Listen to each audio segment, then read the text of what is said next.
ꯑꯍꯥꯟꯕꯃꯛꯇꯗ late night story ꯇꯥꯕꯤꯔꯤꯕꯁꯤꯡꯕꯨ James ꯍꯩꯒꯨꯔꯖꯝꯅ ꯇꯔꯥꯃꯔꯣꯛ ꯆꯣꯞꯄꯒ ꯂꯣꯏꯅꯅ ꯑꯩꯈꯣꯡ ꯅꯧꯅ ꯈꯨꯔꯨꯝꯖꯔꯤ ꯉꯁꯤꯁꯨ ꯄꯨꯗꯨꯅ ꯃꯔꯐꯨꯒ ꯇꯔꯨꯛ ꯁꯨꯕ ꯇꯥꯡꯀꯛꯇ ꯀꯦꯁ ꯑꯅꯤ ꯄꯨꯗꯨꯅ ꯂꯥꯛꯆꯔꯤ ꯉꯁꯤꯒꯤ ꯀꯦꯁ ꯑꯁꯤ ꯏꯪ ꯂꯤꯁꯤꯡ ꯑꯅꯤ ꯀꯨꯟꯒꯤ ꯈ꯭ꯋꯥꯏꯗꯒꯤ ꯅꯧꯅ ꯊꯣꯛꯄ ꯊꯧꯗꯣꯛꯁꯤꯡꯒꯤ ꯃꯅꯨꯡꯗ ꯃꯥꯡꯗ ꯇꯥꯔꯤꯕ ꯑꯗꯨꯒꯨꯝꯂꯕ ꯇꯝꯊꯤꯔꯕ ꯊꯧꯗꯣꯛꯁꯤꯡꯒꯤ ꯃꯅꯨꯡꯗ ꯊꯧꯗꯣꯛ ꯑꯅꯤꯅꯤ ꯑꯍꯥꯟꯕꯒꯤ ꯊꯧꯗꯣꯛ ꯑꯁꯤ ngasi thorom asigi ahan moina khudol tamjari angakpa thodongni ngasi thodog asisu mamangda thokriba 2019 fawbagi marakta thokiba sigumba tamthiraba thodog singi manungda 2020 January gi tang tareta thokiba thodog asi tabiriba singna soidana maki thamoida angakpa fawbigan Jaipur mafam asigi Pratap Nagar hariba housing society gi unique tower 130 hariba mafam asi January gi tang tareta nupi amakhok sikirami nupi asi maunhani mahaki maming asi Sweta Tiwari kawi mahaki nupagi maming Rohit Tiwari kawi IOC da Indian Oil Corporation da manager oina thabak tawba makhang numidang wairam pung manga rom tarakpa mathamda mahaki imung manung asida thong hangdoktuna lei mawong matawi haiduna yumda changduna yengba matamda nangi imung sida kariguma thogdog ma thogle yarabadi nang office tagi yum asida khara thuna muthulaw lekai gi musin omsina duni yengduna leire haibo wafum hairaki matamadu da mahak hatho athu mahaki IOC gi airport ki jaga amada hangwa oil pump amagi jaga dagi yamna hatho athu laki mayum da chenchilaki imung adu da sangsin matam da miyam ni yengna duna leire mada mahaki nupi imungi lamyai da makok ta kaira duna lemai da ikheng sentha duna siduna leiram ki mahak kap kidi tumina nupi du gi manak ta changki nupi du gi manak ta mahak sangsilaga phamtharaga Sweta aibu ngakpiu wai ase ka khairam amadi mahakki mamitagi mapiso mata takidi lekai gi mina ngakpa phauki phana nungsidrabasu nupi haibasi leminariba imung manung adu da leminariba nupi amana siba matamda mahaki nupa amana kaptaba mimtagi mapita da haibasi su angapkaman adabu mahak kapkidi masigi matungda mahaki imung adu da chahi ani khaktang ariba mahaki macha nupa kaida chakrabano haidun mahakku yeng kiram macha nupa leiramdi matamadu da mahak macha nupa ko yeng lam tanja adu da pauta badagi police ki miyoi sing mafam adu laki police ki miyoi sing mafam adu da laklaga tholiba thodo gi matang da lekai gi miyoi sing wa hangki lekai gi miyoi sing ni imung adu thong hangdok tunu lei numidang waram yoksalak pada imung adu da nahan makaidi adumang imung adu da mi chathok chasin lepa khotpa kaidoba tabani adubo numid asida din imung asida angang da su makhon tadi aduga imung adu su thong hangdok tunu lei imung asidagi Sweta no tholok su de kai toruba yorbono haidun lekai gi miyoi sing yenglo matam yumyai da maha asiba hakchang un leiram kiben asum na masing matung da mahak ki nupada police na hangki mahak su office ta yu angan madigi thabak chatpani lekai gi miyoi sing na pautam lakpadi mafam adu da mahak yam thuna lakibani adubu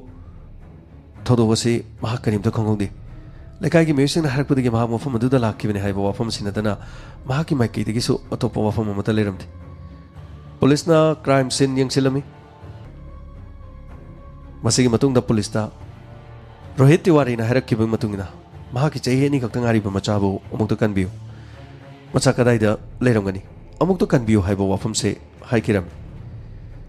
masigi matung da police na mafam madugi crime scene yengsin ki khara thengjalak po matam adu da nupa adugi phone da Sweta gi mobile phone haibadi mihapa sing aduna Sweta bo halamnaba matung da Sweta na sejanaba Sweta gi mobile phone puduna chakkiba masigi matung dagi Sweta gi mobile number aduna Rohit Tiwari gi mobile number da nahaki chahi ani gi angang ase pamnabadi lupa lakh kunthra ekhoina mafam ma hairkani mafam adu da soidana maki lupa lakh kunthra puduna law natrabadi nangi nachanu pa chahi ani surba sigi asiba hakchang wina fangani asumna SMS tharakiram masigi matung da police ta pawadu tamki police na Sweta gi number dagi tharakliba adu angakpa phauki adubu police na khanki Sweta bo halamna matung da mahakna season riba mobile adu pudunu chatporangani asomna mahakna pudunu chatlabadi mobile adu dagi makhogi mobile adu dagi message taraklabadi khanglani haiduna Sweta gi mobile number dagi ransom talakpo irangani haiduna khankiram masigi marak asida mahaki machabu kanbiu mahaki machaki punchibu kanbiu haiduna kap lahoraduna Rohit Tiwari na police ta haizaki adubu mahaki machindagi amadagi mahaki mamitagi mahaki nupisi bagi dama kauba natraga kapadi karigumam taliti police na khajik dang ngakpadi phaukiram अदुबु case असि अयु अंगनबदगी अमुक मथंगी नुमितगी पुलिसना मफम अदुदा लेरिबा CCTV footage सिंग अदु यामना कुपना थिजनबा होखि अदुबु मतम अदुदा CCTV की footage सिंग थिजनबा अदुदा करिगुम अमता नुमितुदा थोलिबा थोदो अदुदा CCTV footage इमुंग अदुगी Mopa ओइरपना CCTV footage ना चिंगबा चप चाबा लेतबदुगी खरदी खंगबा ngamkhide masigi matungda suita sibagi paw asi mahakki mapamgi mioi sing taraba matungda ayu anganmada police station da lak amadi police station haiki inspector ekhui ki chano pise rohit tiwari na sotar hat poruni mahangna soidan hat pani kana matan haloi makhoi ni matam yama matam da khana chene dum leibani aduga ngasi degi matam kharagi mamangda rohit akhoi da phone torok leki matam aduda makhoi da rohit na phone torok du kari harakno inspector mahangna harakpada नखोई की नचानु पीसे आईगी खुद सोइदन सिरगनी महाकसे अइना हाइबियामनि इंदी नहालै तंग हालै तेंगोदा खनाबियामना होई मसिगी मतुंग the फबत थोललबदी आईगी खुद सिबिने हैन खलो नखोई की नचानु पीसे आईगी खुद सोइदन सिरगदबनी इंस्पेक्टर वाही असि महांगना खोइदा हाइरम लेखि अदुना महांगना हाइरम बदुगा इकान कानदना खोई की चानु पिसिरिबसिनदी सोइदन मकी महांग हात पोरंगनी माइको ngaiको अखोई अमुक्ता थिजन किगे अखोइना थिजनद्रिंगेदा हेक्तम हाइबियाबा नतिनी नते नते इंस्पेक्टर हंदकी मथांग असिदी सोइदनमकी थौदोसे सोइदनमकी रोहित तिवारी ने तोबोइगनी अखोइना थाजबले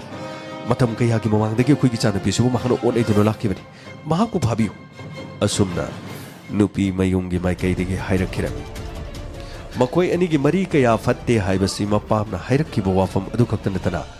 लेकाय अदुदा पुलिस की मियोइसिंगना हंगबदसु मखोइ अनि याम तत्तना खनबा लै हाइबसिदी खंगबो ngamखि अदुबु मधुमकने हेक्तमक रोहित ताइनबा याबदि नथि मसिगी मतुंगदा रोहित की मोबाइल नंबर अदुदा पुलिसना सीडीआर सिंथोकी अमदी महाकी मोबाइल लोकेशन यंकिरमी असुमना थीबा मतमदा नुमित अदु जनवरी की तांग 8 की अयुक्तगी नुंगथेल पोंग मंगा फावबदि रोहित महाकी ऑफिस ता लेंगदना लई हाइबसि पुलिसना महाकी लोकेशन यंगबदा खंखिरमी मसी खक्तनतना ऑफिस ता लैरिबा तोंगा तोंगा सीसीटीवी फुटेज ता ऑफिस मनुंगदा महाक फमदुनु लैब्रा हाइबसि यंगननबगिदमक पुलिसनो होनकी मसिगी मतुंगदा नुपी मपामना हाइरक्लिबा वाफम सिंग अदुगा लोइनना थौदोक असि रोहित न सोइदनमकी चथबो ओइरमबि जाला नत्रगा थौदोक असिदा महाकना मी अतोपा अमा खुनेक नेक्लगा महाकमकी नुपीबो हालिबा जाला वाफम असि पुलिसना खनखिरमी असुमना केस असिगी मतंगदा कन्ना थिजिलिंगी मतम जनवरी की तांग 8 की नुमिदांग वाइरमदा श्रीयम हाइबदी रोहित तिवारी की मचानुपा चही अनि सुरबसिगी ममिंग श्रीयम कौ सिरियम हारिबा अंगांग नुपा मचा सही अनि खक्तंगारिबसि जंगल अमदा असीबा हक्चांग ओइना फंकिरमी चही अनि खक्तंगारिबा अंगांग फावबदा मिनुंग सि हैतना सेल लुपा लाख 30 पुदुना ला ओ हाइरम मतुंग अदुदगी मखाताना पाव फाउना किद्र मतुंगदा सिबा हक्चांग ओइना जंगल हुंदोलंखि यामना ngaklibadi masigi matungda soitaगी नंबर अदुना रोहिता सेल की डिमांड तौबदी लेपलमदे मसिगी मतुंगदा पुलिसना लोकेशन खंगननबा यामना कन्न होनकी अदबु ngaiहक लेता मोबाइल अदु मुथतलगा मफम होंदो होंजिंग चत्पना मरम ओइदुना फोन तरुक लेबा लोकेशन अदुदु चतलबसु करिगुम मत खंगबो ngamramde मसिगी मतुंगदा नुमित अदुदा मखोई की फ्लैट अदुदा लेरिबा मियोसिंग द मिटोक कना चंगलकपगे हादुनो सीसीटीवी फुटेज ता यंखि मथंगी नुमित अमसु चिंखलगे यंखि मथंगी नुमित अमसु चिंखलगे यंखि असुमना नुमित हप्ता अमा चिंखतुनि यंगो मतमदा नोंग मनुक्ति की मफम अदुदा लाक्लिबा संगोम योनबा तोंगान तोंगान में युम अदुदा लेरिबा फ्लैट सिंग अदुदा लेरिबा भरादा लेरिबा मयाम पुनमक चंगनबा नतना मी अतोपा अमता लाक्पगी करिगुम मत उरमदे मसिगी मतुंगदा पुलिसना खोंगुल लिरकपा सिदा उपाय लेमनदबदगी मखोइना था अमगी ममांग चिंखलगा ब्लॉक अदुदा तोप मियोसिंग कना कना लाखिबगे हाइबदु एनालाइसिस तौब होखिरमी मसिगी मतुंगदा मियोय अमखक लाखप ओखिरमी अदुबु ममाई अदु रुमान कुपसिलमी मरम असिना मफम अदुदा लाखलिबा मी अदु कनानो हाइबा खंगबा ngamखिदे मसिगी मतुंगदा युम अदुदा चंगलपा मतमदा सीसीटीवी दा ममाई खुमजिनदुना लाखलबसु अतोप थंगनरिबा बिल्डिंग नत्रगा तोप मफमदगी दि ममाई हांगदोक्तुना सोइदुना लाखलंगनी अदु रबदी ꯑꯇꯣꯞꯄ ꯃꯐꯝꯁꯤꯡꯗ ꯃꯍꯥꯛꯅ ꯂꯥꯛꯄꯗ ꯃꯃꯥꯏ ꯍꯥꯡꯗꯣꯛꯇꯨꯅ ꯂꯥꯛꯄ ꯃꯤꯑꯣꯏ ꯑꯗꯨꯅ ꯃꯈꯣꯏꯒꯤ ꯃꯄꯥ ꯑꯗꯨꯗ ꯂꯥꯛꯄꯗ ꯃꯦꯟ CCTVꯒꯤ ꯐꯨꯇꯦꯖꯇ ꯃꯃꯥꯏ ꯈꯨꯝꯗꯅ ꯁꯣꯏꯗꯅ ꯂꯦꯞꯂꯝꯒꯅꯤ ꯍꯥꯏꯕꯁꯤ ꯄꯨꯂꯤꯁꯅ ꯈꯪꯈꯤ ꯑꯃꯗꯤ ꯃꯤ ꯀ꯭ꯔꯤꯛ ꯀ꯭ꯔꯤꯛ ꯏꯟꯅꯔꯕ ꯐ꯭ꯂꯦꯠ ꯀꯌꯥꯃꯔꯣꯝꯗ ꯂꯩꯔꯤꯕ CCTVꯒꯤ ꯐꯨꯇꯦꯖ ꯌꯦꯡꯗꯨꯅ ꯄꯨꯂꯤꯁꯅ ꯎꯄꯥꯏ ꯂꯩꯇꯕꯗꯒꯤ ꯏꯟꯚꯦꯁꯇꯤꯒꯦꯁꯟ ꯆꯠꯊꯕꯗ ꯏꯪ 2010 ꯖꯅꯋꯥꯔꯤꯒꯤ ꯇꯥꯡ 10ꯒꯤ ꯃꯇꯨꯡꯗ ꯄꯨꯂꯤꯁꯅ ꯊꯤꯖꯤꯟꯕ ꯃꯇꯝꯗ ꯃꯃꯥꯏ ꯍꯥꯡꯗꯣꯛꯄ ꯔꯨꯃꯥꯟ ꯀꯨꯞꯁꯟꯕ ꯀꯨꯏꯗ꯭ꯔꯤꯕ ꯑꯃꯒꯤ ꯅꯨꯄꯥ ꯑꯗꯨꯒꯤ ꯐꯨꯇꯦꯖ ꯄꯨꯂꯤꯁꯅ ꯈꯪꯈꯤꯔꯝꯃꯤ ꯃꯍꯥꯛ ꯀꯅꯥꯅꯣ ꯃꯍꯥꯛ ꯀꯗꯥꯏꯗꯒꯤ ꯂꯥꯛꯄꯅꯣ ꯀꯔꯤꯒꯤꯗꯃꯛꯇ ꯃꯍꯥꯛꯅ ꯑꯇꯩ ꯃꯐꯝꯗ ꯂꯥꯛꯂꯒ ꯃꯃꯥꯏ ꯈꯨꯝꯖꯟꯗ꯭ꯔꯒ ꯍꯥꯏꯔꯤꯕ ꯕ꯭ꯂꯣꯛ 136ꯒꯤ ꯃꯄꯥꯁꯤꯗ ꯂꯥꯛꯂꯒ ꯃꯃꯥꯏ ꯈꯨꯝꯖꯟꯕꯒꯤ ꯃꯔꯝ ꯀꯔꯤꯒꯤꯅꯣ ꯃꯁꯤꯒꯤ ꯃꯇꯨꯡꯗ ꯁꯣꯏꯇꯥꯒꯤ ꯃꯍꯥꯛꯅ ꯁꯤꯖꯤꯟꯅꯔꯤꯕ ꯃꯣꯕꯥꯏꯜ ꯃꯗꯨꯒꯤ EMI ꯃꯗꯨ ꯑꯃꯨꯛ ꯌꯦꯡꯉꯛꯄ ꯃꯇꯝꯗ ꯍꯥꯏꯔꯤꯕ ꯃꯣꯕꯥꯏꯜ ꯑꯁꯤ ꯁꯤꯖꯤꯟꯅꯗꯅ ꯂꯩꯈꯤꯔꯝꯃꯤ ꯑꯗꯨꯕꯨ ꯁꯣꯏꯇꯥꯒꯤ ꯁꯤꯝꯗꯤ ꯑꯇꯣꯞꯄ ꯃꯣꯕꯥꯏꯜ ꯑꯃꯗ ꯑꯦꯛꯇꯤꯚ ꯑꯣꯏꯗꯨꯅ ꯁꯤꯖꯤꯟꯅꯗꯨꯅ ꯂꯩꯔꯝꯃꯤ ꯄꯨꯂꯤꯁꯅ ꯑꯉꯛꯄ ꯐꯥꯎꯈꯤ ꯌꯥꯝꯅ ꯍꯩꯁꯤꯡꯕ ꯃꯤꯅꯤ ꯃꯣꯕꯥꯏꯜ ꯑꯗꯨ ꯁꯤꯖꯤꯟꯅꯔꯕꯗꯤ ꯃꯣꯕꯥꯏꯜ ꯑꯗꯨꯒꯤ EMIꯗꯒꯤ ꯂꯣꯀꯦꯁꯟ ꯏꯔꯥꯏ ꯂꯥꯏꯅ ꯈꯪꯈꯤꯒꯅꯤ ꯍꯥꯏꯗꯨꯅ ꯑꯇꯣꯞꯄ ꯃꯣꯕꯥꯏꯜ ꯑꯃꯗ ꯁꯤꯝ ꯑꯃ ꯍꯥꯞꯆꯜꯂꯒ ꯂꯧꯊꯣꯛꯂꯒ ꯁꯤꯖꯤꯟꯅꯔꯤꯕꯁꯤꯅꯗꯤ ꯁꯣꯏꯗꯅꯃꯛꯀꯤ ꯃꯅꯥꯛ ꯅꯛꯄ ꯃꯐꯝ ꯑꯗꯨꯋꯥꯏꯗ ꯏꯅꯧ ꯅꯧꯅ ꯁꯤꯝ ꯍꯣꯡꯗꯣꯛ ꯍꯣꯡꯖꯤꯟ ꯇꯧꯈꯤꯕ ꯅꯠꯇ꯭ꯔꯒ ꯑꯅꯧꯕ ꯃꯣꯕꯥꯏꯜ ꯂꯩꯈꯤꯕ ꯃꯐꯝꯁꯤꯡ ꯑꯗꯨꯒꯤ CCTVꯗ ꯃꯣꯕꯥꯏꯜ ꯂꯩꯕ ꯂꯥꯛꯄ ꯃꯤꯑꯣꯏꯁꯤꯡ ꯅꯠꯇ꯭ꯔꯒ ꯁꯤꯝ ꯂꯩꯕ ꯂꯥꯛꯄ ꯃꯤꯑꯣꯏꯁꯤꯡꯗ CCTVꯗ ꯃꯃꯥꯏ ꯈꯨꯝꯗ꯭ꯔꯤꯉꯩꯒꯤ ꯎꯔꯤꯕ ꯃꯤ ꯑꯁꯤꯒ ꯃꯁꯛ ꯃꯥꯟꯅꯕ ꯃꯐꯝ ꯑꯗꯨꯗ ꯂꯥꯛꯈꯤꯕ꯭ꯔꯥ ꯍꯥꯏꯗꯨꯅ ꯄꯨꯂꯤꯁꯅ ꯌꯥꯝ ꯍꯩꯁꯤꯡꯅ ꯌꯦꯡꯈꯤꯔꯝꯃꯤ ꯃꯁꯤꯒꯤ ꯃꯇꯨꯡꯗ CCTVꯗ ꯃꯈꯣꯏꯅ ꯍꯥꯟꯅ ꯃꯦꯟ CCTVꯗ ꯎꯈꯤꯕ ꯃꯤꯑꯣꯏ ꯑꯗꯨꯅ ꯃꯐꯝ ꯑꯗꯨꯗ ꯃꯣꯕꯥꯏꯜ ꯍꯦꯟꯁꯦꯠ ꯑꯃ ꯂꯩꯕ ꯂꯥꯛꯄ ꯎꯈꯤꯔꯝꯃꯤ ꯃꯁꯤꯒꯤ ꯃꯇꯨꯡꯗ ꯃꯐꯝ ꯑꯁꯤꯗ ꯃꯍꯥꯛꯅ ꯃꯣꯕꯥꯏꯜ ꯂꯩꯔꯤꯕꯁꯤꯅꯗꯤ ꯁꯣꯏꯇꯥꯒꯤ ꯍꯥꯟꯅꯒꯤ ꯃꯣꯕꯥꯏꯜ ꯑꯗꯨ ꯂꯪꯊꯣꯛꯈ꯭ꯔꯒ ꯅꯠꯇ꯭ꯔꯒ ꯊꯨꯒꯥꯏꯈ꯭ꯔꯒ ꯃꯗꯨꯗ ꯌꯥꯎꯔꯤꯕ ꯁꯤꯝ ꯑꯗꯨꯅ ꯁꯣꯏꯇꯥꯒꯤ ꯁꯤꯝ ꯑꯗꯨ ꯁꯤꯖꯤꯟꯅꯔꯒ ꯁꯦꯜꯒꯤ ꯗꯤꯃꯥꯟ ꯇꯧꯕ ꯁꯣꯏꯗꯅ ꯑꯣꯏꯔꯝꯒꯅꯤ ꯍꯥꯏꯗꯨꯅ ꯄꯨꯂꯤꯁꯅ ꯆꯤꯡꯅꯈꯤꯔꯝꯃꯤ ꯑꯃꯔꯣꯝꯗ ꯔꯣꯍꯤꯠꯅ ꯃꯍꯥꯛꯀꯤ ꯅꯨꯄꯤ ꯁꯤꯕꯗ ꯀꯞꯇ꯭ꯔꯤꯕꯒꯤ ꯃꯔꯝ ꯀꯔꯤꯒꯤꯅꯣ ꯍꯥꯏꯕꯁꯤ ꯄꯨꯂꯤꯁꯅ ꯌꯥꯝꯅ ꯆꯤꯡꯅꯗꯨꯅ ꯂꯩꯔꯤ ꯅꯨꯄꯤ ꯃꯄꯥꯝꯅ ꯍꯥꯏꯔꯤꯕ ꯋꯥꯐꯝ ꯑꯗꯨꯒꯁꯨ ꯀꯥ ꯍꯦꯟꯅ ꯆꯤꯡꯅꯔꯝꯃꯤ ꯃꯔꯛ ꯑꯁꯤꯗ ꯃꯤꯑꯣꯏ ꯑꯗꯨ ꯐꯥꯅꯅꯕ ꯍꯣꯠꯅꯕꯒꯤ ꯀꯟꯅ ꯏꯟꯚꯦꯁꯇꯤꯒꯦꯁꯟ ꯇꯧꯔꯤꯉꯩꯒꯤ ꯃꯇꯥꯡ ꯑꯗꯨꯗ ꯄꯨꯂꯤꯁꯀꯤ ꯃꯤꯑꯣꯏꯁꯤꯡꯅ ꯔꯣꯍꯤꯠ ꯑꯃꯨꯛ ꯐꯥꯗꯅ ꯋꯥꯍꯪ ꯄꯥꯡꯈꯤ ꯋꯥꯍꯪ ꯄꯥꯍꯪꯕꯗ ꯃꯇꯧ ꯀꯔꯝꯅ ꯑꯩꯒꯤ ꯅꯨꯄꯤꯕꯨ ꯑꯩꯅ ꯍꯥꯠꯀꯗꯧꯔꯤꯕꯅꯣ ꯑꯩꯗꯤ ꯃꯇꯝ ꯑꯗꯨꯗ ꯑꯣꯐꯤꯁꯇ ꯑꯗꯨꯃꯛ ꯂꯩꯔꯤꯕꯗꯨꯅꯤ ꯅꯈꯣꯏꯅ ꯑꯩꯉꯣꯟꯗ ꯆꯤꯡꯅꯔꯤꯕꯒꯤ ꯃꯔꯝꯁꯤ ꯀꯔꯤꯒꯤꯅꯣ ꯑꯁꯨꯝꯅ ꯃꯍꯥꯛꯅ ꯃꯇꯝ ꯑꯗꯨꯗ ꯍꯥꯏꯈꯤꯔꯝꯃꯤ ꯆꯤꯡꯅꯕ ꯂꯩꯔꯕꯁꯨ ꯃꯍꯥꯛꯀꯤ ꯃꯁꯥꯅ ꯃꯔꯥꯜ ꯌꯥꯖꯗꯕꯅꯤꯅ ꯀꯔꯤꯗꯤ ꯎꯄꯥꯏ ꯂꯩꯔꯤ ꯃꯁꯤꯒꯤ ꯃꯇꯨꯡꯗ ꯀꯥ ꯍꯦꯟꯅ ꯋꯥ ꯑꯗꯨꯃꯛ ꯍꯪꯈꯤ ꯑꯗꯨꯕꯨ ꯃꯍꯥꯛꯅ ꯋꯥ ꯍꯪꯕ ꯑꯗꯨꯗ ꯁꯦꯡꯅ ꯈꯪꯂꯛꯇꯕ ꯑꯗꯨꯗꯒꯤ CCTV ꯐꯨꯇꯦꯖꯇ ꯎꯔꯤꯕ ꯃꯃꯥꯏ ꯈꯨꯝꯖꯤꯜꯂꯤꯕ ꯔꯨꯃꯥꯜ ꯑꯃꯅ ꯃꯃꯥꯏ ꯈꯨꯝꯂꯤꯕ ꯃꯤꯑꯣꯏ ꯑꯗꯨ ꯀꯅꯥꯅꯣ ꯈꯪꯕ꯭ꯔꯥ ꯍꯥꯏꯅ ꯍꯪꯈꯤ ꯃꯇꯝ ꯑꯗꯨꯗ ꯃꯍꯥꯛ ꯈꯪꯗꯦ ꯍꯥꯏꯈꯤ ꯊꯧꯗꯣꯛ ꯑꯁꯤ ꯃꯍꯥꯛꯅ ꯄꯥꯡꯊꯣꯛꯄꯅꯤ ꯅꯪꯒꯤ ꯅꯨꯄꯤꯁꯤ ꯃꯍꯥꯛꯅ ꯍꯥꯠꯄꯅꯤ ꯍꯥꯏꯕꯗꯤ ꯈꯪꯉꯤ ꯑꯗꯨꯕꯨ ꯅꯪꯅ ꯍꯥꯠꯄꯅꯤ ꯍꯥꯏꯕꯗꯤ ꯑꯩꯈꯣꯏꯅ ꯍꯥꯏꯗ꯭ꯔꯤ ꯑꯗꯨꯕు ꯁꯤꯗ ꯎꯔꯤꯕ ꯃꯤꯁꯦ ꯅꯪꯅ ꯃꯁꯛ ꯈꯪꯉꯒꯗꯤ ꯑꯩꯈꯣꯏꯗ ꯇꯥꯎ ꯍꯥꯏꯔꯤꯕꯁꯤꯅ ꯅꯪꯒꯤ ꯅꯆꯥ ꯑꯃꯗꯤ ꯅꯪꯒꯤ ꯅꯨꯄꯤꯕꯨ ꯍꯥꯠꯄꯅꯤ ꯅꯪꯅ ꯈꯪꯂꯕꯗꯤ ꯑꯩꯈꯣꯏꯗ ꯂꯣꯠꯀꯅꯨ ꯑꯗꯨꯕꯨ ꯃꯍꯥꯛ ꯑꯃꯨꯛꯇꯗ ꯃꯈꯣꯏꯅ ꯎꯈꯤꯗ꯭ꯔꯤ ꯀꯗꯥꯏꯗꯒꯤꯅꯣ ꯍꯥꯏꯕ ꯈꯪꯗꯦ ꯍꯥꯏꯕ ꯋꯥꯐꯝ ꯑꯁꯤ ꯍꯥꯏꯈꯤꯔꯝꯃꯤ ꯑꯃꯔꯣꯝꯗ ꯄꯨꯂꯤꯁꯅ ꯌꯥꯝꯅ ꯀꯟꯅ ꯊꯤꯒꯠꯄꯗ ꯃꯣꯕꯥꯏꯜ ꯌꯣꯟꯕ ꯃꯐꯝ ꯑꯃꯗ ꯃꯣꯕꯥꯏꯜ ꯂꯩꯕ ꯂꯥꯛꯂꯝꯕꯗꯨ CCTVꯒꯤ ꯐꯨꯇꯦꯖꯁꯤꯡ ꯈꯣꯝꯒꯠꯂꯕ ꯑꯃꯗꯤ ꯔꯨꯃꯥꯜꯅ ꯃꯃꯥꯏ ꯈꯨꯝꯖꯤꯟꯗ꯭ꯔꯤꯉꯩꯗ ꯎꯈꯤꯕ ꯃꯤꯑꯣꯏ ꯑꯗꯨ ꯄꯨꯂꯤꯁꯅ ꯈꯪꯕ ꯉꯝꯈꯤ ꯃꯍꯥꯛꯀꯤ ꯃꯃꯤꯡ ꯁꯧꯔꯕ ꯆꯧꯙꯨꯔꯤ ꯀꯧꯏ ꯍꯥꯏꯕꯁꯤꯅꯤ ꯃꯁꯤꯒꯤ ꯃꯇꯨꯡꯗ ꯃꯍꯥꯛꯅ ꯁꯤꯖꯤꯟꯅꯔꯤꯕ ꯃꯣꯕꯥꯏꯜ ꯂꯣꯀꯦꯁꯟ ꯑꯗꯨꯗ ꯃꯨꯟꯅ ꯌꯦꯡꯂꯕ ꯃꯇꯨꯡꯗ ꯄꯨꯂꯤꯁꯅ ꯁꯧꯔꯕ ꯆꯧꯙꯨꯔꯤ ꯐꯥꯈꯤꯔꯝꯃꯤ ꯃꯁꯤꯒꯤ ꯃꯇꯨꯡꯗ ꯃꯍꯥꯛ ꯐꯥꯔꯕ ꯃꯇꯨꯡꯗ ꯋꯥꯍꯪ ꯄꯥꯍꯪ ꯇꯧꯈꯤ ꯃꯇꯝ ꯑꯗꯨꯗ ꯃꯍꯥꯛ ꯑꯍꯥꯟꯕꯗ ꯄꯨꯂꯤꯁꯅ ꯈꯔ ꯍꯦꯛ ꯐꯥꯕ ꯃꯇꯝꯗ ꯀꯔꯤꯒꯨꯝꯕ ꯃꯇꯝ ꯂꯤꯁꯥꯡ ꯁꯤꯠꯅ ꯃꯍꯥꯛ ꯂꯣꯠꯇꯅ ꯋꯥꯐꯝꯁꯤꯡ ꯃꯔꯤ ꯍꯥꯏꯗꯣꯔꯛꯈꯤꯔꯝꯃꯤ ꯃꯇꯝ ꯃꯥꯡꯍꯟꯈꯤꯗꯦ ꯆꯨꯝꯃꯤ ꯑꯩꯅ ꯔꯣꯍꯤꯠ ꯇꯦꯋꯥꯔꯤꯒꯤ ꯅꯨꯄꯤ ꯑꯩꯅ ꯍꯥꯠꯄꯅꯤ ꯑꯗꯨꯕꯨ ꯑꯩꯅ ꯍꯥꯠꯂꯤꯕꯁꯦ ꯁꯨꯞꯅꯇꯪꯒꯤ ꯂꯨꯄꯥ 10,000 ꯀꯔꯤ ꯂꯨꯄꯥ 10,000 ꯅꯪ ꯃꯤ ꯑꯃ ꯍꯥꯠꯄ ꯏꯟꯁꯄꯦꯛꯇꯔ ꯑꯩꯅ ꯂꯨꯄꯥ 10,000 ꯃꯤ ꯍꯥꯠꯂꯤꯕꯁꯦ ꯅꯈꯣꯏꯅ ꯇꯥꯔꯗꯤ ꯁꯣꯏꯗꯅ ꯉꯛꯀꯅꯤ ꯑꯗꯨꯕꯨ ꯍꯧꯖꯤꯛꯇꯤ ꯅꯈꯣꯏꯒꯤ ꯈꯨꯠꯇ ꯇꯥꯔꯕꯅꯤꯅ ꯑꯩꯅ ꯂꯣꯠꯂꯨꯗꯅ ꯀꯔꯤ ꯀꯥꯟꯅꯅꯤ ꯃꯥꯅꯤ ꯁꯨꯞꯅꯇꯪꯒꯤ ꯂꯨꯄꯥ 10,000ꯗ ꯑꯩꯅ ꯃꯥꯒꯤ ꯅꯨꯄꯤ ꯑꯃꯗꯤ ꯃꯥꯒꯤ ꯃꯆꯥꯕꯨ ꯍꯥꯠꯅꯅꯕ ꯍꯣꯠꯅꯕꯅꯤ ꯀꯔꯤ ꯃꯥꯒꯤ ꯅꯨꯄꯤ ꯑꯃꯗꯤ ꯃꯥꯒꯤ ꯃꯆꯥ ꯍꯥꯏꯕꯗꯤ ꯃꯥꯅꯤ ꯏꯟꯁꯄꯦꯛꯇꯔ ꯊꯧꯗꯣꯛ ꯑꯁꯦ ꯁꯣꯏꯇꯥꯒꯤ ꯃꯄꯨꯔꯣꯏꯕ ꯂꯩꯈꯤꯗ꯭ꯔꯤꯕ ꯑꯉꯥꯡ ꯑꯗꯨꯒꯤ ꯃꯄꯥ ꯔꯣꯍꯤꯠ ꯇꯤꯋꯥꯔꯤꯅ ꯃꯍꯥꯛꯀꯤ ꯅꯨꯄꯤ ꯑꯃꯗꯤ ꯃꯆꯥꯕꯨ ꯍꯥꯠꯅꯅꯕꯒꯤꯗꯃꯛ ꯑꯩꯉꯣꯟꯗ ꯃꯍꯥꯛꯅ ꯁꯤꯡꯅꯔꯛꯈꯤꯕꯅꯤ ꯀꯔꯤ ꯃꯍꯥꯛꯀꯤ ꯅꯨꯄꯤ ꯑꯃꯗꯤ ꯃꯆꯥꯕꯨ ꯍꯥꯠꯅꯅꯕꯒꯤꯗꯃꯛ ꯁꯨꯞꯅꯇꯪꯒꯤ ꯂꯨꯄꯥ 10,000 ꯑꯗꯨꯒ ꯃꯇꯝ ꯑꯗꯨꯗ ꯅꯪꯅ ꯌꯥꯕꯒꯤ ꯃꯔꯝꯅ ꯀꯔꯤꯒꯤ ꯃꯁꯤꯒꯤ ꯃꯔꯝꯗꯤ ꯌꯥꯝꯅ ꯁꯥꯡꯈ꯭ꯔꯦ ꯏꯟꯁꯄꯦꯛꯇꯔ ꯑꯩꯁꯨ ꯃꯥꯒ ꯈꯪꯅꯕ ꯅꯠꯇꯦ ꯑꯗꯨꯕꯨ ꯑꯩꯅ ꯃꯥꯒꯤ ꯊꯕꯛꯇꯤ ꯄꯥꯡꯊꯣꯛꯈ꯭ꯔꯦ ꯑꯗꯨꯕꯨ ꯃꯥꯅ ꯑꯩꯒꯤ ꯊꯕꯛꯇꯤ ꯄꯥꯡꯊꯣꯛꯂꯝꯗ꯭ꯔꯦ ꯑꯩ ꯀꯔꯤꯅꯣ ꯅꯪꯒꯤ ꯊꯕꯛ ꯄꯥꯡꯊꯣꯛꯂꯒ ꯃꯥꯒꯤ ꯊꯕꯛ ꯄꯥꯡꯊꯣꯛꯇ꯭ꯔꯦ ꯀꯔꯤꯅꯣ ꯋꯥꯐꯝ ꯑꯁꯤ ꯀꯔꯤꯅꯣ ꯃꯥꯒꯤ ꯊꯕꯛ ꯄꯥꯡꯊꯣꯛꯂꯒ ꯅꯪꯒꯤ ꯊꯕꯛ ꯄꯥꯡꯊꯣꯛꯇꯦ ꯍꯥꯏꯁꯤ ꯀꯔꯤꯅꯣ ꯁꯣꯏꯗꯅ ꯉꯥꯛꯄꯤꯒꯅꯤ ꯑꯩꯁꯨ ꯑꯩꯒꯤ ꯅꯨꯄꯤꯒꯤ ꯃꯤꯑꯣꯠ ꯃꯤꯅꯩ ꯑꯩꯒꯤ ꯅꯨꯄꯤꯒꯤ ꯏꯁꯧ ꯅꯣꯡꯃꯇ ꯀꯥꯡꯗꯅ ꯑꯩꯒꯤ ꯅꯨꯄꯤꯒꯤ ꯏꯁꯧ ꯂꯥꯡꯕ ꯑꯃꯗꯤ ꯈꯟꯅꯕ ꯆꯩꯅꯕꯗꯒꯤ ꯏꯃꯨꯡ ꯑꯁꯤꯗ ꯂꯩꯐꯝ ꯈꯪꯗꯕ ꯃꯤꯑꯣꯏ ꯑꯃꯅꯤ ꯑꯗꯨꯒ ꯔꯣꯍꯤꯠ ꯇꯤꯋꯥꯔꯤ ꯃꯍꯥꯛꯁꯨ ꯃꯍꯥꯛꯀꯤ ꯑꯔꯣꯟꯕ ꯅꯨꯄꯤ ꯑꯃ ꯂꯩ ꯃꯗꯨꯅ ꯃꯔꯝ ꯑꯣꯏꯔꯒ ꯃꯇꯝ ꯄꯨꯝꯅꯃꯛꯇ ꯃꯍꯥꯛꯀꯤ ꯅꯨꯄꯤꯒ ꯈꯠꯅꯕ ꯁꯥꯎꯅꯕ ꯋꯥꯅ ꯊꯕꯛ ꯁꯨꯕ ꯍꯜꯂꯛꯂꯕꯁꯨ ꯌꯨꯝꯗ ꯈꯠꯅꯕ ꯃꯇꯝ ꯄꯨꯝꯅꯃꯛꯇ ꯃꯀꯣꯛ ꯆꯤꯛꯇꯨꯅ ꯑꯗꯨꯃꯛ ꯂꯩꯕꯅꯤ ꯑꯗꯨꯕꯨ ꯑꯩꯁꯨ ꯃꯥꯒ ꯈꯪꯅꯕ ꯅꯠꯇꯦ ꯃꯁꯤꯒꯤ ꯊꯕꯛ ꯑꯁꯤ ꯄꯥꯡꯊꯣꯛꯅꯅꯕ ꯍꯣꯠꯅꯕꯗ ꯑꯩꯒꯤ ꯏꯕꯥꯏ ꯊꯣꯛꯄ ꯑꯃ ꯂꯩ ꯑꯩꯒꯤ ꯏꯕꯥꯏ ꯊꯣꯛꯄꯁꯤꯒ ꯃꯍꯥꯛꯀ ꯊꯕꯛ ꯄꯨꯟꯅ ꯇꯧꯃꯤꯟꯅꯕꯅꯤ ꯃꯍꯥꯛꯀꯤ ꯃꯃꯤꯡ ꯍꯔꯤꯁ ꯀꯧꯏ ꯅꯣꯡꯃ ꯔꯣꯍꯤꯠꯅ ꯍꯔꯤꯁꯀꯤ ꯃꯅꯥꯛꯇ ꯂꯥꯛꯂꯒ ꯃꯍꯥꯛꯀꯤ ꯅꯨꯄꯤꯒ ꯃꯍꯥꯛꯀ ꯂꯩꯃꯤꯟꯅꯕ ꯅꯨꯡꯉꯥꯏꯇ꯭ꯔꯦ ꯆꯍꯤ ꯀꯌꯥ ꯑꯁꯤ ꯈꯟꯅꯗꯨꯅ ꯁꯥꯎꯅꯗꯨꯅ ꯑꯗꯨꯝ ꯂꯩꯈꯤ ꯑꯗꯨꯕꯨ ꯃꯍꯥꯛꯀꯤ ꯅꯨꯄꯤ ꯑꯁꯤ ꯃꯍꯥꯛ ꯂꯣꯏꯁꯤꯟꯕ ꯄꯥꯝꯃꯤ ꯄꯤꯛꯂꯤꯕ ꯃꯆꯥ ꯆꯍꯤ 2 ꯈꯛꯇ ꯉꯥꯏꯔꯕ ꯐꯥꯎꯕꯗ ꯃꯍꯥꯛ ꯌꯦꯡꯕ ꯄꯥꯝꯕ ꯃꯍꯥꯛ ꯑꯃꯨꯛ ꯌꯦꯡꯕ ꯄꯥꯝꯗ꯭ꯔꯦ ꯃꯍꯥꯛꯀꯤ ꯅꯨꯄꯤ ꯑꯃꯗꯤ ꯃꯆꯥꯕꯨ ꯍꯥꯠꯄ ꯉꯝꯕ ꯃꯤ ꯑꯃ ꯂꯩꯔꯕꯗꯤ ꯑꯆꯪꯕ ꯄꯩꯁꯥ ꯀꯌꯥꯅꯣ ꯃꯍꯥꯛ ꯄꯤꯒꯦ ꯑꯁꯨꯝꯅ ꯑꯩꯒꯤ ꯏꯕꯥꯏꯗꯨꯗ ꯍꯥꯏꯔꯛꯈꯤ ꯃꯁꯤꯒꯤ ꯃꯇꯨꯡꯗ ꯑꯩꯒꯤ ꯏꯕꯥꯏꯗꯨꯅ ꯊꯕꯛ ꯑꯗꯨꯗꯤ ꯃꯍꯥꯛ ꯄꯥꯡꯊꯣꯛꯄ ꯉꯝꯃꯣꯏ ꯑꯗꯨꯕꯨ ꯅꯈꯣꯏ ꯌꯨꯝꯗ ꯂꯩꯔꯤꯕ ꯅꯨꯄꯤꯁꯤꯡꯅ ꯑꯣꯠ ꯅꯩꯗꯨꯅ ꯌꯨꯝꯗ ꯂꯩꯐꯝ ꯆꯥꯐꯝ ꯈꯪꯗ꯭ꯔꯕꯗꯤ ꯑꯩꯒꯤ ꯁꯦꯟ ꯑꯃ ꯂꯩ ꯑꯩꯒꯤ ꯁꯦꯟꯗꯨꯁꯨ ꯅꯣꯡꯉꯥꯟꯗꯒꯤ ꯅꯨꯃꯤꯠ ꯐꯥꯎꯕ ꯃꯥꯒꯤ ꯅꯨꯄꯤꯒ ꯈꯟꯅꯗꯨꯅ ꯑꯗꯨꯝ ꯂꯩ ꯅꯈꯣꯏ ꯑꯅꯤ ꯑꯃꯨꯛꯇꯪ ꯎꯅꯔꯒ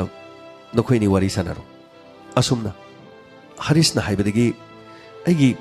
ꯏꯕꯥꯏ ꯊꯣꯛꯄ ꯍꯔꯤꯁ ꯀꯧꯕ ꯑꯃꯅ ꯍꯥꯏꯔꯛꯄꯗꯒꯤ ꯔꯣꯍꯤꯠ ꯇꯤꯋꯥꯔꯤꯒ ꯑꯩꯒ ꯎꯅꯈꯤ ꯃꯇꯝ ꯑꯗꯨꯗ ꯔꯣꯍꯤꯠ ꯇꯤꯋꯥꯔꯤꯅ ꯃꯇꯝ ꯑꯗꯨꯗ ꯂꯨꯄꯥ 10,000 ꯄꯤꯒꯦ ꯃꯍꯥꯛꯀꯤ ꯅꯨꯄꯤꯁꯨ ꯍꯥꯠꯂꯨ ꯑꯗꯨꯒ ꯃꯍꯥꯛꯀꯤ ꯄꯤꯛꯂꯤꯕ ꯃꯆꯥꯗꯨꯁꯨ ꯍꯥꯠꯂꯨ ꯍꯥꯏꯈꯤ ꯑꯗꯨꯕꯨ ꯑꯩꯒꯤꯗꯤ ꯑꯩꯒꯤ ꯅꯨꯄꯤ ꯈꯛꯇꯪ ꯍꯥꯠꯀꯗꯕꯅꯤ ꯑꯩꯒꯤ ꯏꯆꯥ ꯍꯥꯠꯅꯅꯕꯒꯤꯗꯃꯛ ꯍꯥꯏꯈꯤ ꯃꯇꯝ ꯑꯗꯨꯗ ꯃꯍꯥꯛꯀꯤ ꯊꯕꯛ ꯑꯗꯨ ꯍꯥꯟꯅ ꯄꯥꯡꯊꯣꯛꯅꯅꯕꯒꯤ ꯌꯥꯅꯈꯤ ꯑꯉꯛꯄꯅꯤ ꯑꯩꯒꯤ ꯅꯨꯡꯁꯤꯗ꯭ꯔꯕ ꯑꯩꯒꯤ ꯅꯨꯄꯤꯗꯨꯕꯨꯗꯤ ꯑꯩꯒꯤ ꯈꯨꯠꯅ ꯍꯥꯠꯄ ꯉꯝꯗꯦ ꯔꯣꯍꯤꯠ ꯇꯤꯋꯥꯔꯤꯅꯁꯨ ꯃꯍꯥꯛꯀꯤ ꯅꯨꯡꯁꯤꯗ꯭ꯔꯕ ꯃꯍꯥꯛꯀꯤ ꯅꯨꯄꯤ ꯑꯃꯗꯤ ꯃꯆꯥꯕꯨ ꯍꯥꯠꯄ ꯉꯝꯗꯦ ꯑꯣꯟꯊꯣꯛꯅꯗꯨꯅ ꯑꯩꯅ ꯃꯥꯒꯤ ꯅꯨꯄꯤꯕꯨ ꯍꯥꯠꯄ ꯃꯥꯒꯤ ꯃꯆꯥꯕꯨ ꯍꯥꯠꯄ ꯑꯗꯨꯒ ꯑꯩꯒꯤ ꯅꯨꯄꯤꯕꯨꯅ ꯃꯍꯥꯛꯅ ꯍꯥꯠꯄ ꯍꯥꯏꯗꯨꯅ ꯌꯥꯅꯈꯤ ꯃꯍꯥꯛꯀꯤ ꯃꯆꯥ ꯆꯍꯤ 2 ꯈꯛꯇ ꯉꯥꯏꯔꯤꯕꯗꯨ ꯑꯗꯨ ꯑꯩꯅ ꯍꯦꯟꯅ ꯍꯥꯠꯀꯗꯕꯅꯤꯅ ꯂꯨꯄꯥ 10,000 ꯃꯍꯥꯛꯅ ꯄꯤꯒꯦ ꯍꯥꯏꯈꯤ ꯋꯥꯐꯝ ꯑꯗꯨꯗꯤ ꯌꯥꯅꯈꯤ ꯃꯁꯤꯒꯤ ꯃꯇꯨꯡꯗ ꯃꯍꯥꯛꯅ ꯑꯣꯐꯤꯁꯇ ꯆꯠꯈ꯭ꯔꯕ ꯃꯇꯨꯡ ꯌꯨꯝꯗ ꯃꯍꯥꯛ ꯂꯩꯇ꯭ꯔꯦ ꯍꯥꯏꯕ ꯃꯇꯝ ꯑꯗꯨꯗ ꯑꯩ ꯃꯥꯒꯤ ꯃꯐꯝ ꯑꯗꯨꯗ ꯌꯨꯝ ꯃꯅꯥꯛꯇꯨꯗ ꯆꯠꯈꯤ ꯃꯇꯝ ꯈꯔꯒꯤ ꯃꯃꯥꯡꯗ ꯃꯍꯥꯛꯀ ꯂꯣꯏꯅ ꯇꯤꯟꯅꯕꯗꯒꯤ ꯃꯍꯥꯛꯀꯤ ꯅꯨꯄꯤꯒꯁꯨ ꯈꯪꯅꯈꯤ ꯏꯃꯨꯡ ꯑꯗꯨꯗ ꯆꯪꯕ ꯃꯇꯝ ꯃꯤ ꯀꯅꯥꯝꯇ ꯂꯩꯇꯕ ꯃꯇꯝ ꯑꯗꯨꯗ ꯆꯪꯕꯗ ꯃꯍꯥꯛꯀꯤ ꯅꯨꯄꯤꯅ ꯊꯣꯡ ꯍꯥꯡꯗꯣꯔꯛꯈꯤ ꯏꯃꯨꯡ ꯑꯗꯨꯗ ꯏꯁꯤꯡ ꯊꯛꯀꯦ ꯍꯥꯏꯗꯨꯅ ꯐꯪꯈꯤ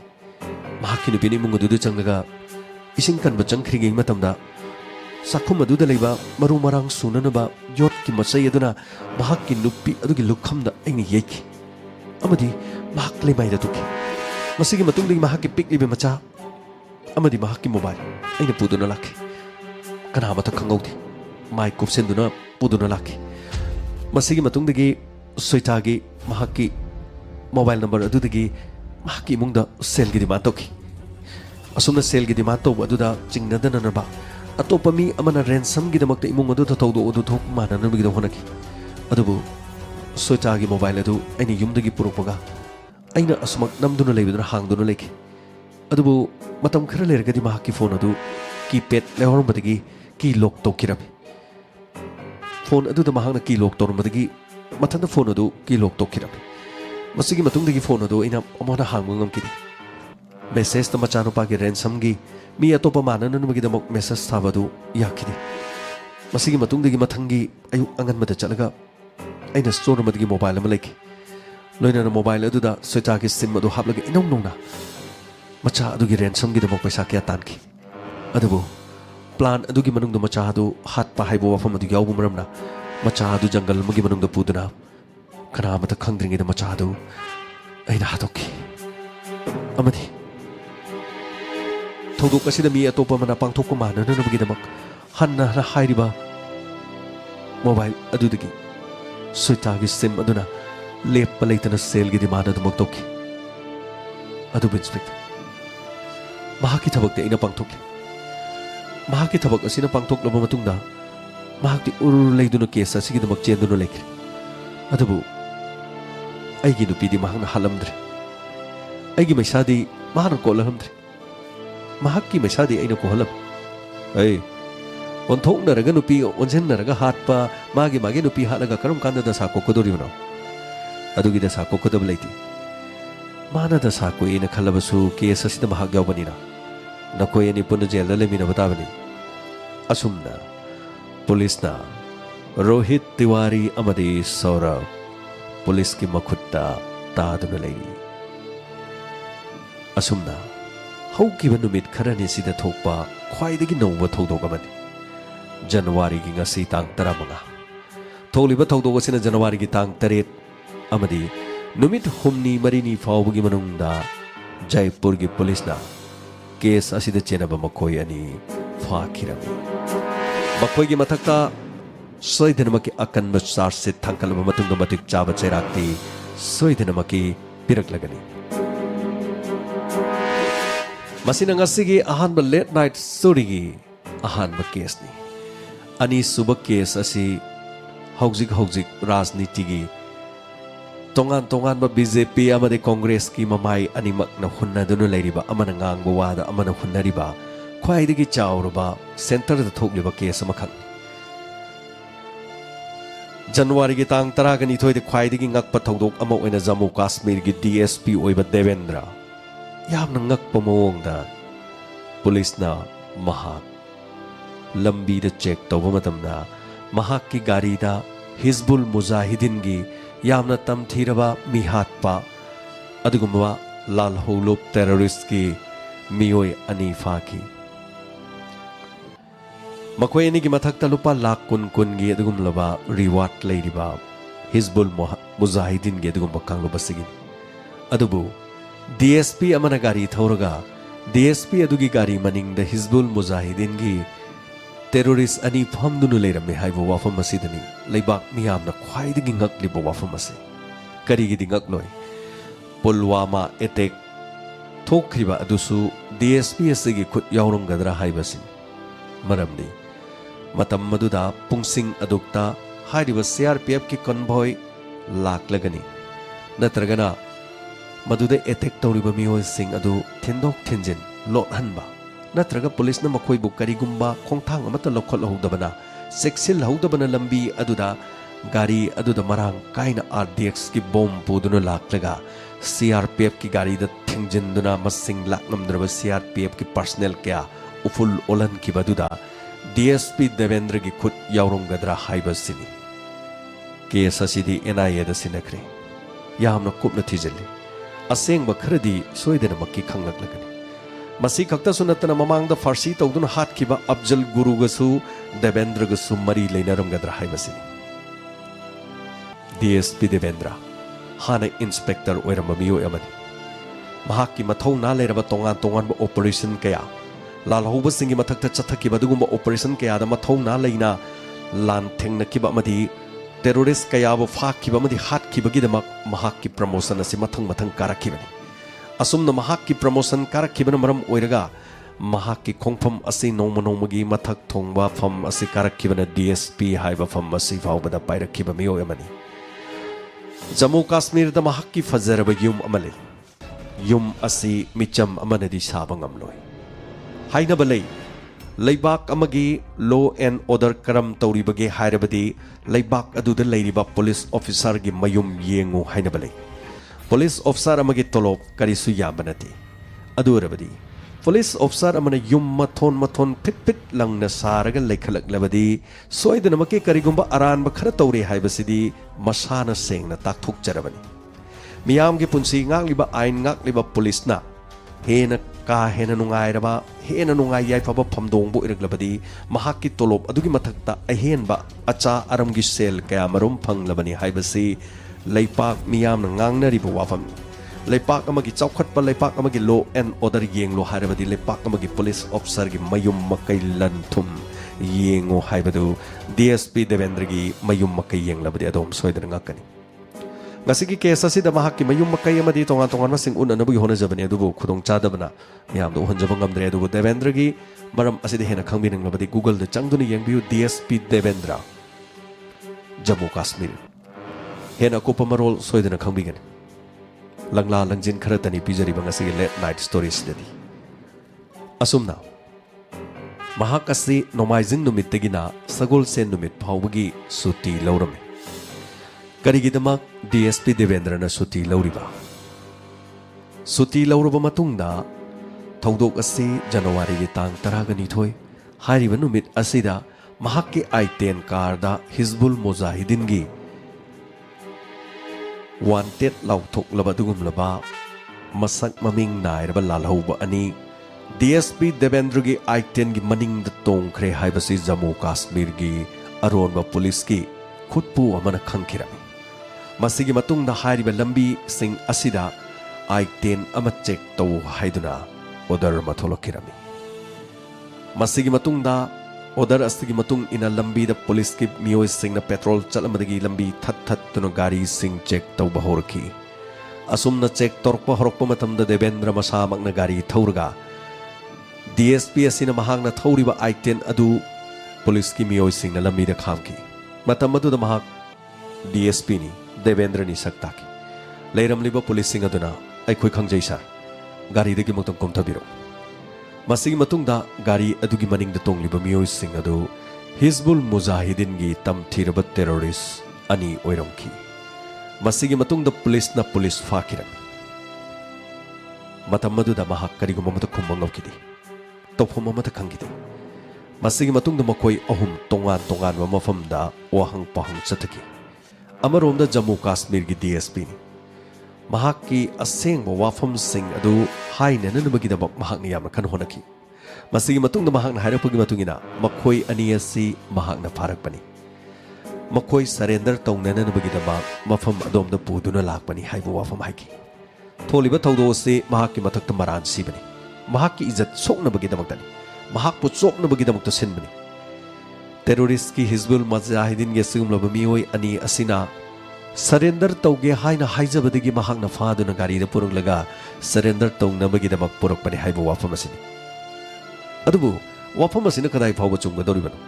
masigi matungda matam kuinagi mamangdagi mahakki mathakta laiba IPS officer amana thijin humjanduna matam kiyagi mamangdagi mahakpu chingnaba kya lekhi masigi matungdagi mahakpu thijanduna laki Jammu Kashmir gi police ki Vijay Kumar achauba sigumba miyoi police ki asumba Inspector General of Jammu Kashmir gi miyoi asin mahak matam kuinagi mamangdagi senaduna laki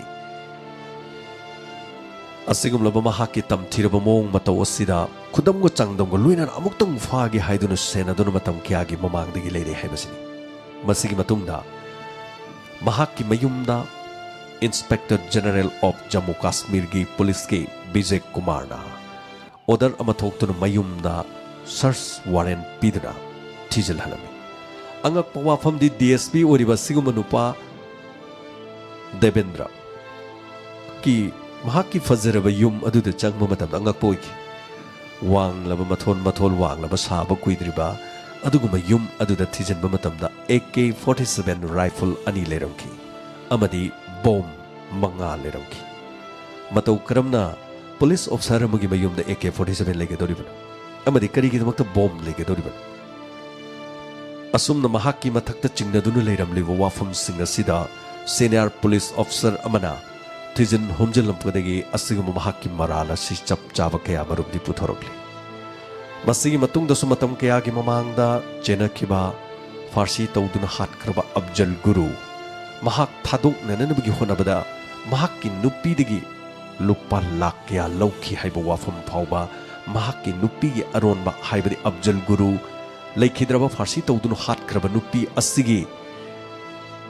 farsi tawkraba asugma nupa asigi nupi asina haidorokpa interview amada mahakki nupagi punsi kanbige leizaba yumdagi lupa lakh kaya legedagi farsi tawduna hatkadraba Afzal Guru kanbige haiduna paisa lawki haiba wafam asini masi khakta nate mahakki makhutta encounter da Jammu amadi Kashmir da mahang na police oiba mafam sing da micham kaya fact encounter da siki haiba wafam masini tonga ma social media da mahak pu phaki ba matam na social media da miyoi sing na phongdorok pada magi comment phongdorok pada ngasi di nangi matam lakle nang na matam amada aigi sagai gi ichilina hatki bani adu sulal hauba yauba nataba micham oiba ngakta adubu ngasi di nang amuk nang su tare asomna comment piba kyamaram yauri masi khakta natana senja thumja kaya da chenaba adugumba case kaya marum laiki masigi mamang da sumaha case amada asuguma senja thumja gi chenabadagi mahaki fam masi khar kaktharaga police traffic police ki mahak achouba fam amada hapchinduna police control room da famhanduna muksu kuina thamulai case kaya marum da chenaduna adumak lakhiba asigumlaba Devendra mahaki maral gi matungina ngasidi police ki khutta adumak tari NIA na case paisin kre mahaki mathakta yamna kanna thijili atoba thodok wathok sing Pulwama gi thodok sing da chenaram gadra atoba thodok sing da chenaram gadra haibasini miyamna dum khange madudi 26 January kuidre 26 January da Pakistan lomdagi lansilakpa terrorist ke asugumba miyoi singna India gi tongan mafam sing da mihat mipun gi thodok hek pangthok nanaba yamna kan honei hauzik su lambi lamkhang da yamna tatna security na miyam punamak achat ong da yamna akai ba piri masi punamak 26 January da akai ba piraktana nan bagidamag police na mikup na hum sing na yamna kan honari asumna India gi mafam kaya da su yamna section thorang locally adubu fariba terrorist ani adugi matungina hairak pada makhoi Delhi tana DSP Devendra na thingadabani haiba wafamasi asiguma thodok wathok sing asida masamaksu terrorist ka nongmai kapnaba matamda masamak nongmai amana panbadagi hingau kiba Devendra siba kidana mama leba kidamak lanthengnabduna police officer amo oibagi mathongna leina thabak torma mahangna matam kayadagi masamak pagwada yeknabagi nongmai maruna palaba phawda yeknaba singdagi masing langamdana sel lawraga masagi oijabagi damak kari karamba khongthang thangalamba oibajano natraga India gi mafam kayada thokiba thodok wathok singda mahakki makhut kayam yaubajano haibasi haujiksu thijilli haibadi ngamdri masini haujik phawbagi thokliba thodok sing asna ngasi nongmanini asida India gi oiriba adugulba kwaidagi tamthiningai oiraba DSP amana tamthibagi mahakki khongthang amada yeknaba adugumlaba mahakki car gi maningda terrorist ani puduna chalamagi maram karino amaromda chahi ani khakta ngairiba mahakki macha amadi mahakki nupi Soitabu Rohit Tiwari na pamdaba amadi imong manungda maray tawnabagidama mahakka chap manaba haibadi nupi ni imong manungda khanaduna matha saduna leiba dugumba miyoi amaga onsinaduna nupi hanasi haiduna ngasi gi case asida pujarakliba si masini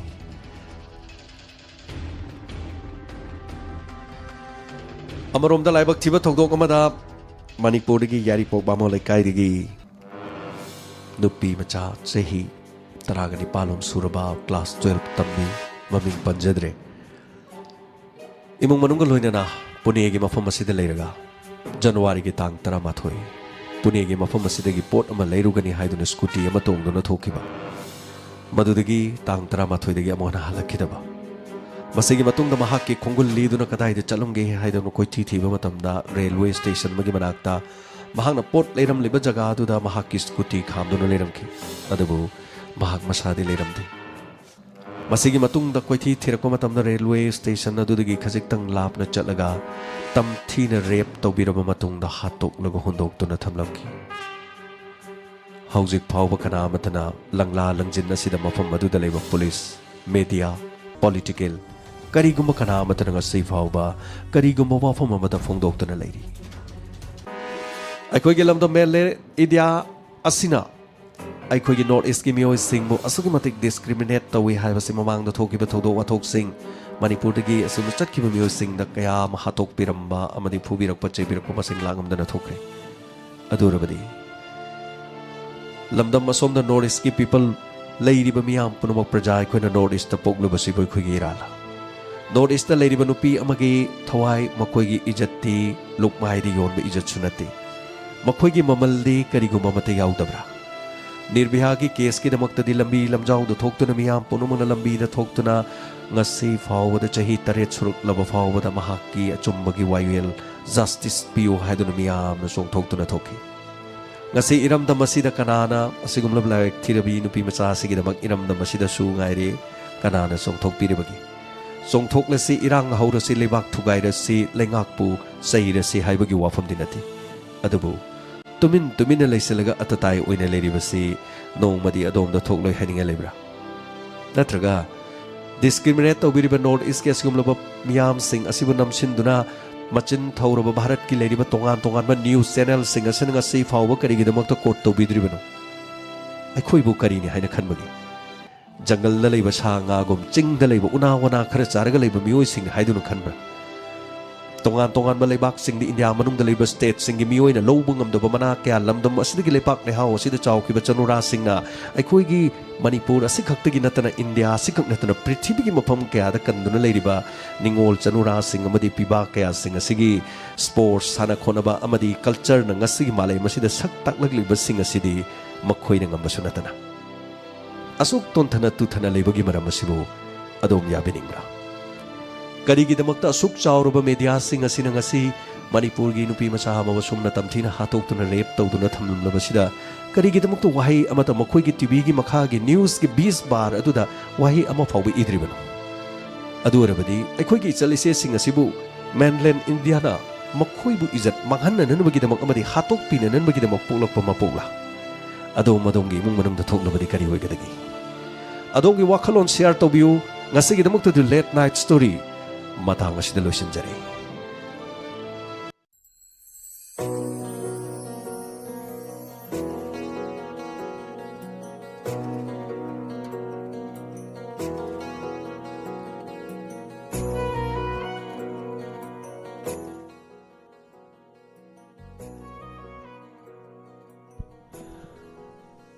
Hanana Tagachari Masigi